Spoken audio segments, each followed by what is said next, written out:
हमने आपका बेटा खरीद लिया है, अब आपका उस पर कोई हक नहीं है।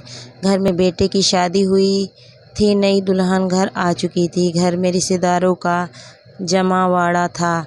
यह अलग बात है कि सब लोग थके मांदे अपनी अपनी टोलियां बनाकर बातें कर रहे थे। शादी कैसी रही, नए समधी ने किस तरह से उनका स्वागत किया, शादी की व्यवस्था कैसी थी, दहेज क्या दिया, और अगर अंत में थोड़ा वक्त मिला तो बहू कैसी है। बस इन्हीं सब बातों पर चर्चाएं चल रही थी।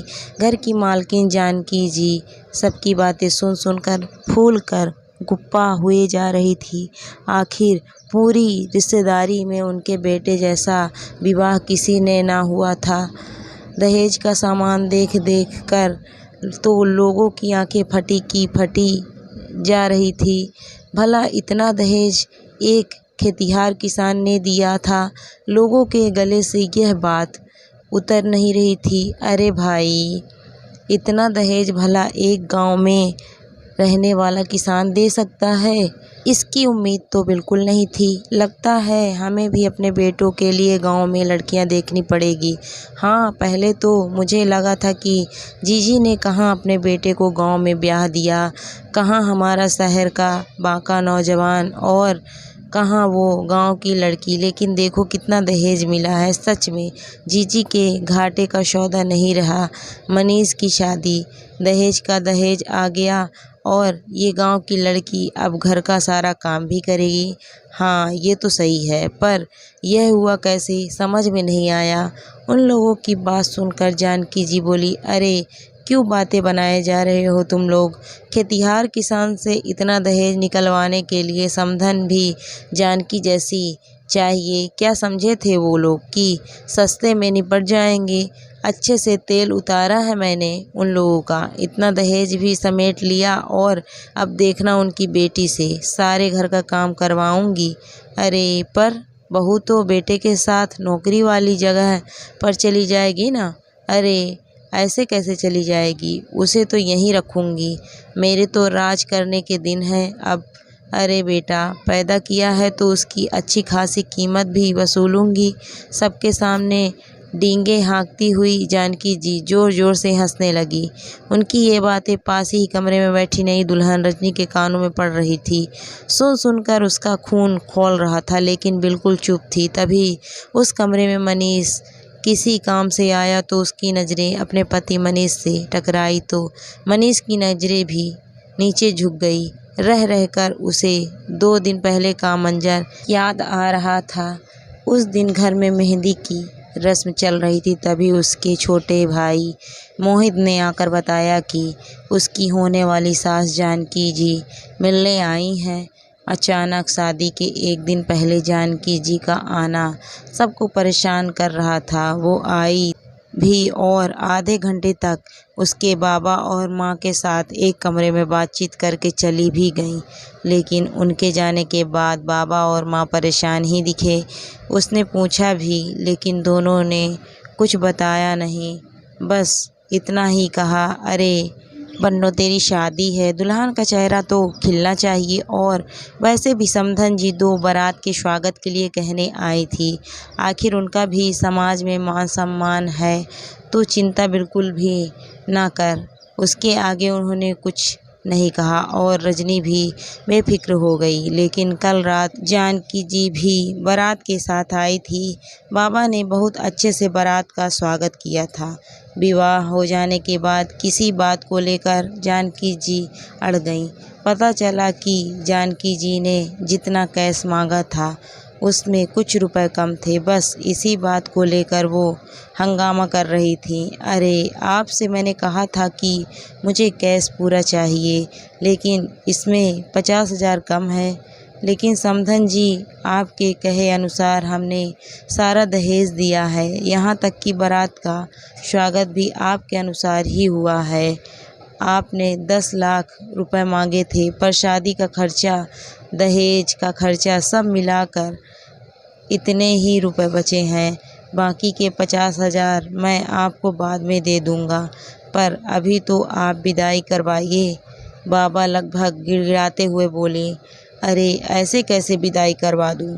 अगर पैसे कम थे तो पहले बताना चाहिए था, शायद मैं बारात ही वापस ले जाती, पर नहीं, आप तो बड़े चालाक निकले। समधी जी विदाई के समय यह बात बताई आपने मुझे। और आपने क्या बताया? यह तो मैंने नोट गिन लिए। याद रखना, बेटे की माँ हूँ, उसे पैदा किया है मैंने, पाल पोस कर बड़ा किया है, पढ़ा लिखा कर इंजीनियर बनाया है, आज बड़े शहर में नौकरी करता है। उसकी पूरी कीमत वसूल करूँगी। मैंने अपना बेटा कोई सस्ते में नहीं दिया है आपको। जानकी जी अभी भी अपनी धुन में ही कहे जा रही थी और उधर बाबा हाथ जोड़े गिड़गिड़ा रहे थे। समधन जी समझिए, अब हम रिश्तेदार हैं, यूँ सबके सामने मेरा तमाशा तो मत कीजिए। 50,000 रुपये ही तो कम है, मैं आपको बाद में दे दूँगा। ये सारा बंदोबस्त मैंने किस तरह से किया है, कम से कम उसका सम्मान तो कीजिए। इस शादी को करने में मेरी ज़मीन तक। कहते कहते बाबा की नज़र रजनी की तरफ चली गई और वो चुप हो गए। पर रजनी को समझ में आ गया कि बाबा ने उसकी शादी के लिए अपनी ज़मीन बेच दी। उसकी आंखों में आंसू आ गए तो बाबा ने उसे इशारे से चुप रहने को कहा। जानकी जी को अड़ा धुआ देखकर उसकी बुआ, चाचा और बहनों ने अपने पास से पैसे मिलाए और 50,000 रुपये पूरे किए। तब जाकर रजनी की विदाई हुई। पर उसी पल से रजनी के मन में जानकी जी के लिए नफरत भर गई। तभी अचानक बाहर से जानकी जी की आवाज़ आई, अरे ओ महारानी, आराम हो गया हो तो रसोई की रस्म भी आज ही करेंगे, जल्दी से तैयार होकर बाहर आ जा। थोड़ी देर बाद रजनी तैयार होकर आई तो सभी की आंखें उसी की तरफ थी।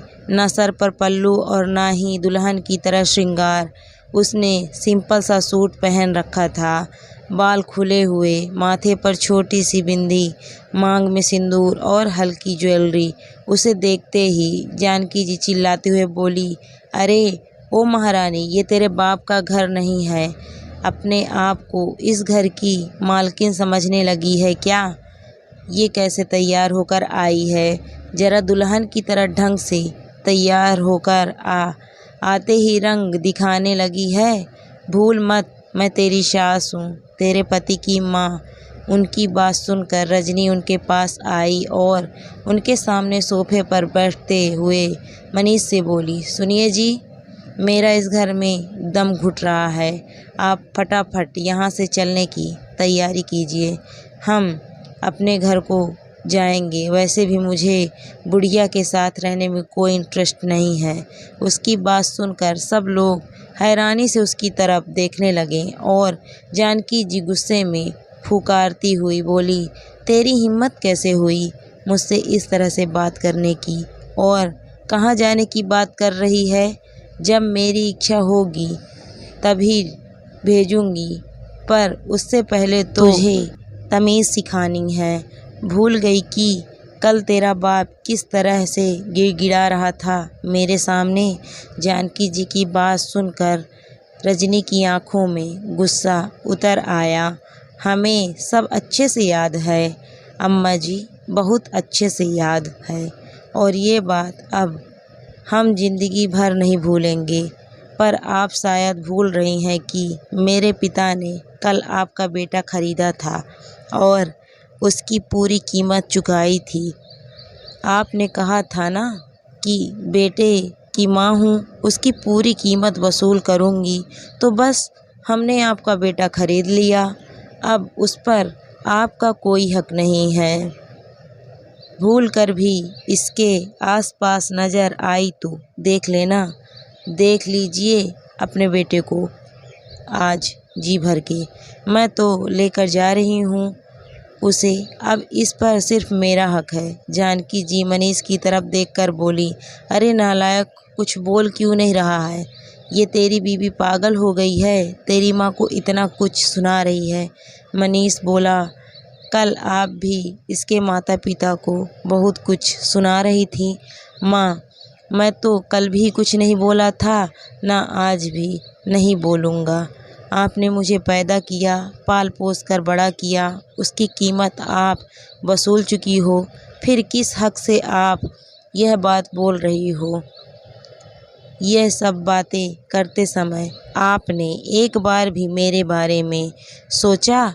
आपने तो मुझे अपनी ही नज़रों में गिरा दिया, अपने ही बेटे के साथ इतना बड़ा धोखा। फिर अब इतना हंगामा क्यों? मनीष की बात सुनकर जानकी जी चुप हो गईं। आंखों में आंसू लिए वो गिड़गिड़ाती रहीं, मुझे माफ़ कर दे बेटा, मुझसे गलती हो गई। पर ना ही रजनी और ना ही मनीष ने उन्हें माफ़ किया। आखिर कुछ देर बाद मनीष और रजनी अपना सामान पैक कर वहाँ से चलते बने और पीछे रह गई जानकी जी अपने दहेज के सामान और बेटे की कीमत के साथ।